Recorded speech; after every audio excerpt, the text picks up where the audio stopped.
The following is an EWTN special presentation.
En el siglo XVI, millones de personas se unieron a la Iglesia Católica en las Américas recién descubiertas. Esto compensó con creces a los que habían dejado la Iglesia en Europa debido a la Reforma Protestante.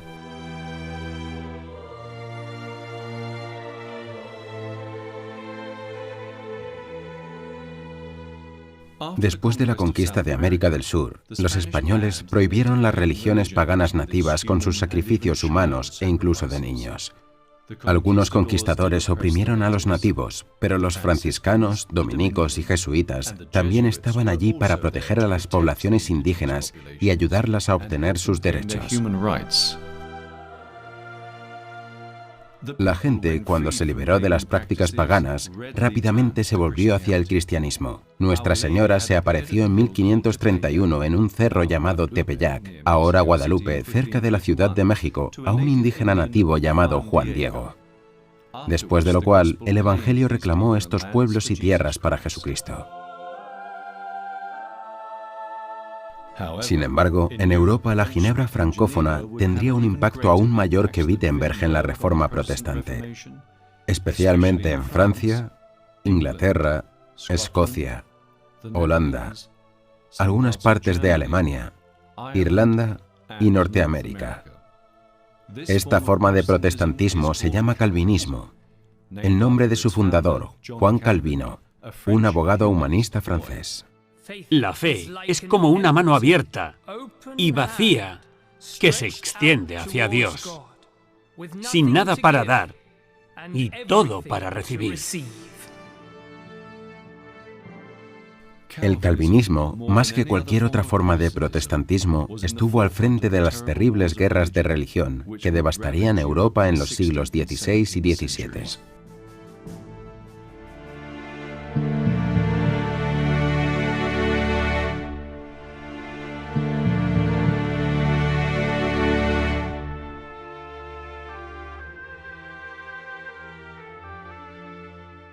Alrededor de 1530, Calvino dejó la Iglesia Católica y se convirtió en protestante. Había habido tensiones entre protestantes y católicos en su tierra natal, Francia, por lo que se mudó a Basilea, Suiza, donde escribió la primera edición de su obra fundamental, Las instituciones de la religión cristiana. Las instituciones se convirtieron en el modelo de las formas protestantes calvinista y presbiteriana. Al igual que los otros reformadores, afirmó basar su religión en la enseñanza no bíblica de solo las Escrituras. Negó los sacramentos, los santos, la Virgen y las imágenes, pero su mayor innovación fue la doble predestinación. El libre albedrío no permite a ningún hombre realizar buenas obras, a menos que sea asistido por la gracia. De hecho, la gracia especial que solo los elegidos reciben a través de la regeneración.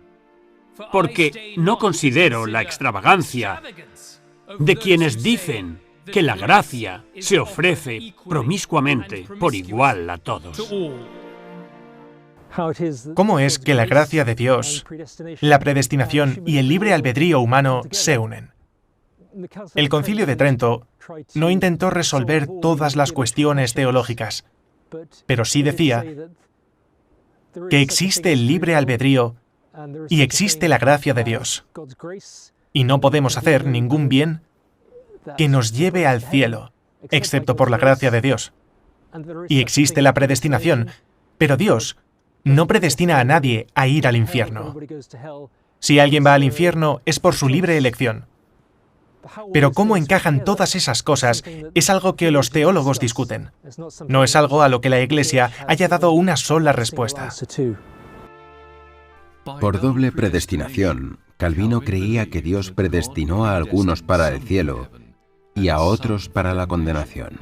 A los salvados se les llama los elegidos, y Calvino pensó que es el deber de todos los cristianos averiguar si están entre ellos. Esta no es una enseñanza bíblica. La Iglesia Católica también cree en la predestinación, pero de una manera menos dura.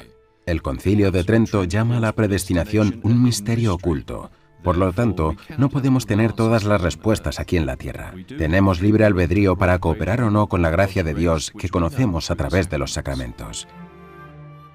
El Catecismo de la Iglesia Católica nos enseña que Dios no predestina a nadie para que vaya al infierno.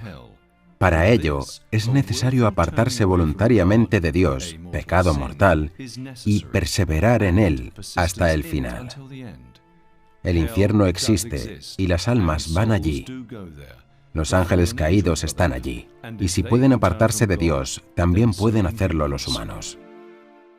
Una de las preguntas clave que surgieron en la Reforma fue: ¿podemos saber con certeza que estamos salvados? La posición católica siempre ha sido: podemos saber con certeza dónde están los medios de la gracia. En Cristo, en los sacramentos, en la Sagrada Eucaristía. Si permanezco en comunión con Cristo y persevero hasta el fin, estaré salvado. Pero esta certeza no fue suficiente para el teólogo Martín Lutero, Juan Calvino y otros primeros reformadores. Querían saber no simplemente dónde se encontraba la gracia, sino si estaban en un estado de gracia y si podían perseverar en esa gracia hasta el final. Querían saber que si morían hoy, irían al cielo, y querían saberlo con certeza. A esto agregaron la doctrina de la predestinación. Creían que una vez que un hombre entraba en un estado de justicia, nunca se apartaría.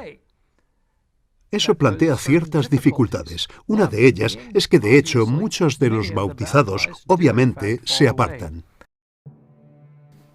Por predestinación, nos referimos al decreto eterno de Dios, por el cual Él determinaba lo que deseaba que sucediera con respecto a cada hombre.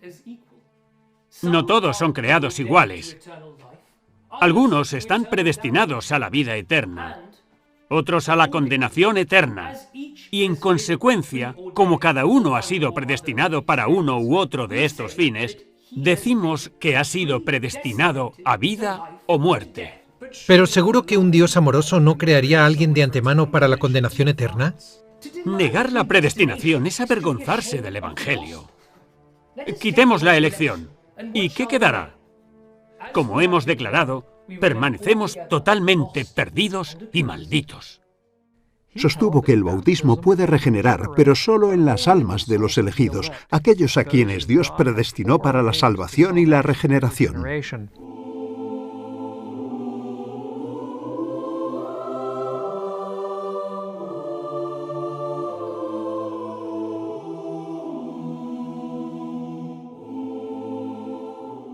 Ginebra es hoy una ciudad rica y cosmopolita, ubicada en el borde occidental del hermoso lago de Ginebra, con su impresionante jet d'eau elevándose por encima de la línea de la ciudad. Sin embargo, en el siglo XVI, después de que Juan Calvino viniera a predicar, se convirtió en una tiranía puritana. Calvino, al igual que los otros grandes teólogos protestantes, pudo aprovechar su vasto conocimiento de las Escrituras, pero no pudo estar de acuerdo con otros reformadores sobre lo que las Escrituras estaban diciendo en ciertos lugares importantes.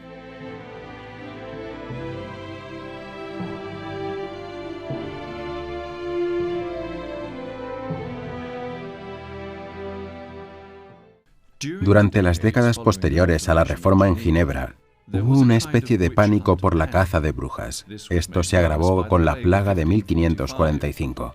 Las autoridades creyeron que esto fue el resultado de la brujería. Las brujas existen, por supuesto, se mencionan en la Biblia y a veces intentan hacer el mal. ¿Pero eran la mayoría de estas supuestas brujas en Ginebra solo trabajadoras que limpiaban casas afectadas por la plaga? Adelante, bruja acusada. No soy una bruja, soy una trabajadora honesta que ha estado limpiando casas de la plaga. Pero entonces, ¿por qué está aumentando la plaga? Te digo que estás propagando deliberadamente la plaga mediante el uso de brujería y pociones para tu propio beneficio.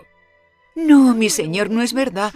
Soy una trabajadora honesta que se ha ganado la vida desde que llegué a esta infeliz ciudad. Mira, ¿me estás llamando mentiroso? Te encuentro culpable de todos los cargos. Lleváosla.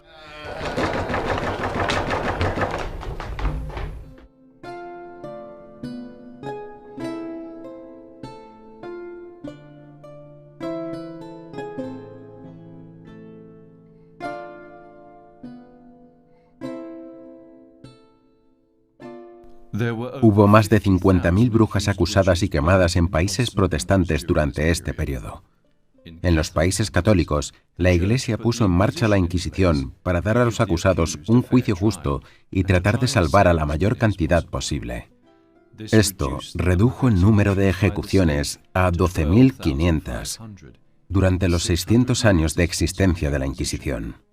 Los culpables eran remitidos a la autoridad civil para dictar sentencia.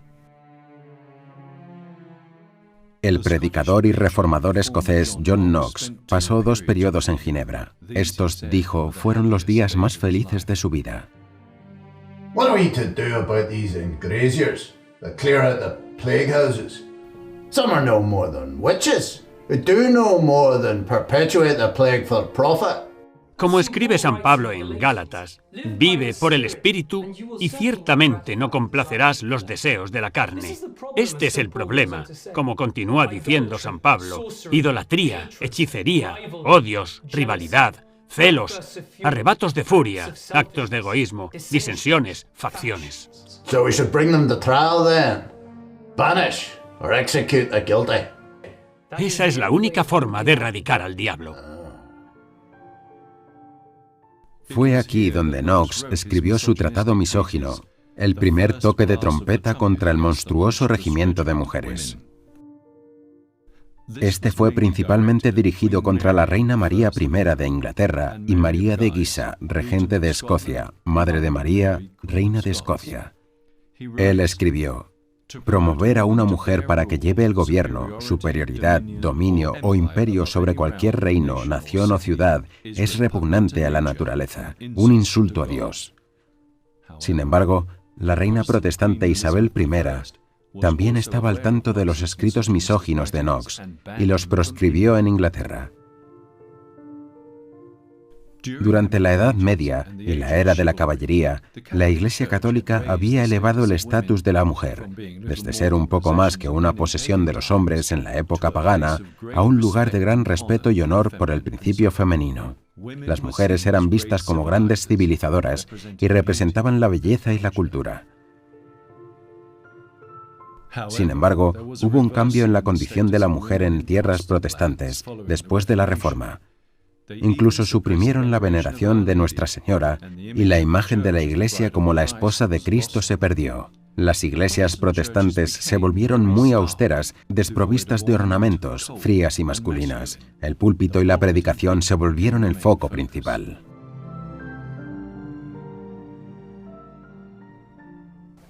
Ciertamente hay algo de verdad en la línea de Chesterton de que los cristianos odian a María, a quien Dios besó en Galilea.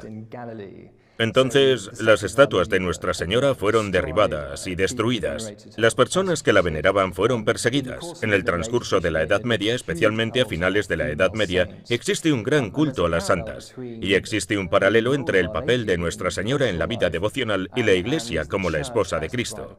Entonces, la Iglesia, que está representada por por Nuestra Señora, es la esposa de Cristo. En el protestante, por supuesto, el protestantismo, hay una comprensión muy diferente de la Iglesia. La Iglesia como un cuerpo de todos los fieles ya no es algo que sea central en la teología. Y curiosamente, Eamon Duffy ha sugerido que esto condujo en los siglos XVI y XVII a esa hostilidad hacia la femineidad de que la gente a menudo identifica en esa época. Las cazas de brujas, las reprimendas, la persecución de mujeres que eran simplemente, ya sabes, chismosas o simplemente un poco locuaces. Las ponían en taburetes agachadas, cosas realmente bastante desagradables que no son características de finales de la Edad Media. En el mundo católico, la Iglesia puso en marcha la Inquisición para asegurarse de que todos los acusadores tuvieran una audiencia justa. Una Inquisición era una investigación. La ley de la Iglesia no les permitía utilizar la tortura ni pronunciar la pena de muerte. A la gran mayoría de las acusadas de brujería que se presentaron antes de la Inquisición católica, simplemente se les dijo que se marcharan y dijeran oraciones de penitencia. Los inquisidores creían que era solo superstición. Si alguien era acusado de volar en escobas, convertirse en gatos, etc., los teólogos altamente capacitados y los abogados canónicos de la Inquisición se volvían escépticos. No eran solo las mujeres acusadas de brujas las que podían ser ejecutadas, sino también los reformadores varones que se oponían a la ortodoxia protestante como Felix Manz en Zúrich o Thomas Münster en Alemania, o el antitrinitario Miguel Servet. No bastaba con ser un no católico. Debías tener el tipo correcto de creencia protestante. Miguel Servet. Se le acusa de difundir doctrinas que se oponen a las normas cristianas. It is no fault of Calvin's that I had not been burnt in Vienna. It is perhaps Calvin who should be on trial. Se le acusa de difundir revolución, enseñanzas heréticas contra la Santísima Trinidad y también la de los anabaptistas. I stand by the teachings of the Bible.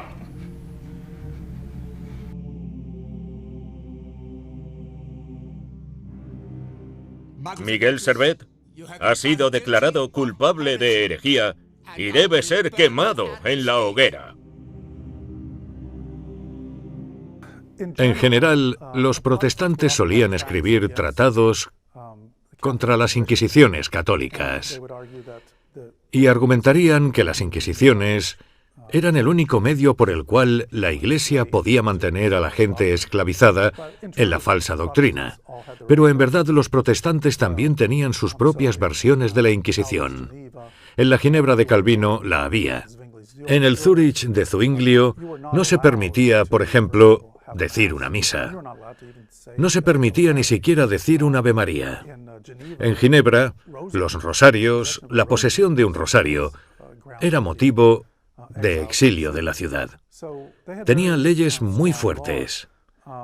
Servet era otro de estos reformadores radicales, alguien que había aceptado esta idea de que todo lo que tengo que hacer es leer la Biblia e interpretarla a mi manera, y lo que se me ocurra es, por tanto, la verdad. Servet negó una de las cosas que todos los demás protestantes habían aceptado, que era la Trinidad. Esto fue demasiado para Calvino, y por lo tanto Servet fue quemado en la hoguera en Ginebra. Calvino finalmente logró convertir a Ginebra en un estado eclesiástico protestante. Establece una police de Meyer, una fuerza policial religiosa o brigada contra el vicio que visitaba las casas, examinaba a jóvenes o mayores, veía si conocían sus oraciones, si habían atendido a los sermones de Calvino y confiscaba libros que no tenían imprimatur de Calvin. Se preguntó a los niños sobre el comportamiento de sus padres y se preguntó a los sirvientes sobre sus amos. La gente podría ser encarcelada por criticar la dictadura de Calvino. Una persona sería azotada en todas las encrucijadas de la ciudad y luego expulsada de Ginebra por protestar contra la doctrina de la predestinación. Cuando Calvino entró en la ciudad de Ginebra en la década de 1530, una de las primeras cosas que hizo fue instituir la comunión semanal. Solo se podía comulgar después de un examen de Calvino que determinaba si se era digno de recibir la Sagrada Comunión. También escribió una declaración de fe que insistió en que todos los ginebrinos suscribieran.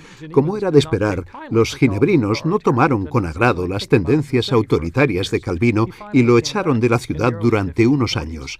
Regresó a principios de la década de 1540 y luchó durante la mayor parte de su carrera en Ginebra para obtener el control y la autoridad. Lo consiguió en la década de 1550. Al morir, algunos historiadores estiman que hasta el 15% de la población fue excomulgada por Calvino o su consistorio. Durante los primeros 5 años del gobierno de Calvino en Ginebra, 76 personas fueron expulsadas de sus hogares, 10 personas fueron decapitadas, 13 ahorcadas y 35 quemadas en la hoguera, especialmente por brujería.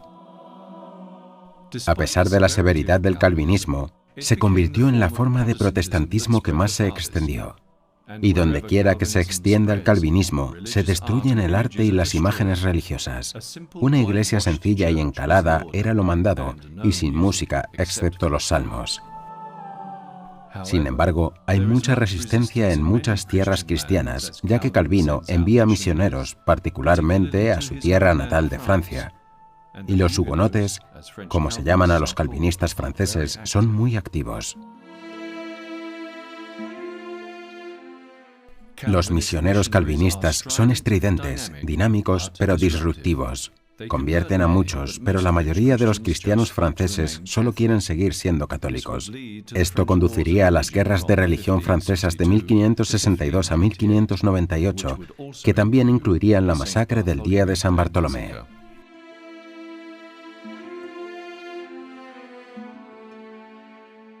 El almirante de Coligny, un líder calvinista que estaba en París para una boda real, amenazó al rey católico con otra guerra civil, a menos que Francia declarara la guerra a España para ayudar a Flandes y a los Países Bajos. Algunos historiadores creen que Catalina de Medici había persuadido a su hijo, el rey Carlos IX de Francia, de instigar un ataque preventivo y sacar a los líderes protestantes. Sin embargo, esto también condujo a una masacre generalizada de protestantes. Este terrible evento condujo al final de las guerras de religión francesas, con el edicto de Nantes otorgando tolerancia a todos por el rey Enrique IV. La mayoría de los cristianos franceses no querían volverse calvinistas. Otro factor en el declive del protestantismo en Francia fue el fortalecimiento de la Contrarreforma, a veces llamada Reforma Católica, que cobró impulso después del Concilio de Trento, celebrado entre 1545 y 1563. Uno de los grandes santos de la Contrarreforma en Francia fue San Francisco de Sales. Fue un sacerdote de gran santidad y gentileza que en 1602 fue nombrado obispo de Ginebra, aunque se le cerró por causa del calvinismo. Sin embargo, vivía cerca de Ginebra y estaba decidido a devolver a los calvinistas a la fe. Al principio la gente lo rechazó, pero sin inmutarse, colocó tratados debajo de las puertas de la gente.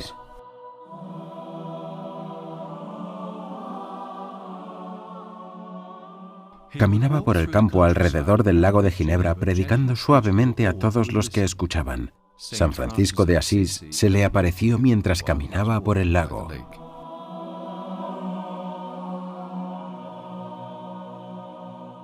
Deseas el martirio, como yo lo deseé una vez, pero no lo obtendrás. Tendrás que ser instrumento de tu propio martirio.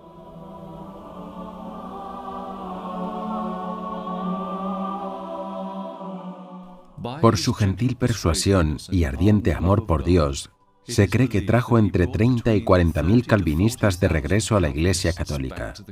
San Francisco de Sales fue canonizado en 1665 y declarado doctor de la Iglesia en 1877.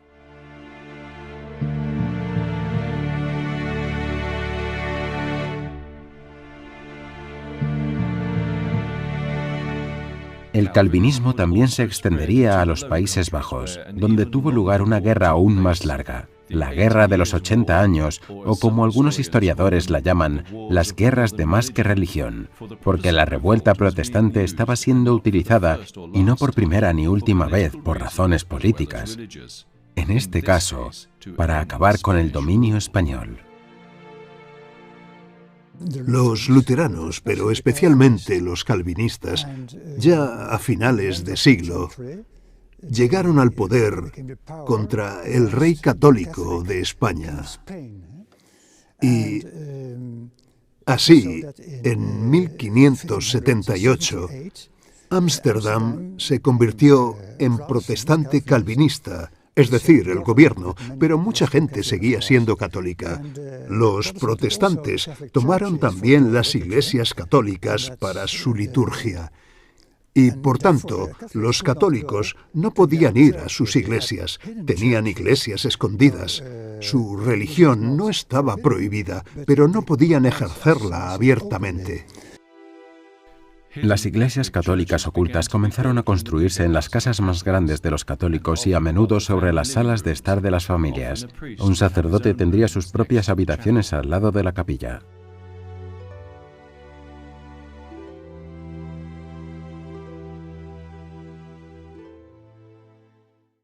Las iglesias católicas de Ámsterdam fueron tomadas por los calvinistas. El arte religioso y los artículos devocionales fueron despojados de las iglesias, ya que se los consideraba idólatras.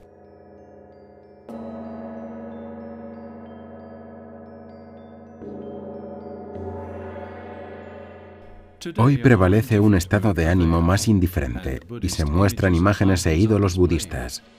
La iglesia ya no se utiliza para el culto cristiano, sino que se ha convertido en un espacio de exposición.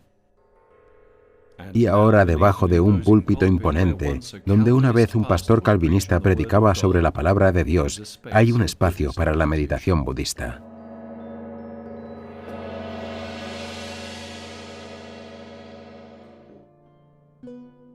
Solo en 1853, la jerarquía católica fue restaurada en los Países Bajos y los católicos pudieron por primera vez desde la Reforma construir nuevas iglesias.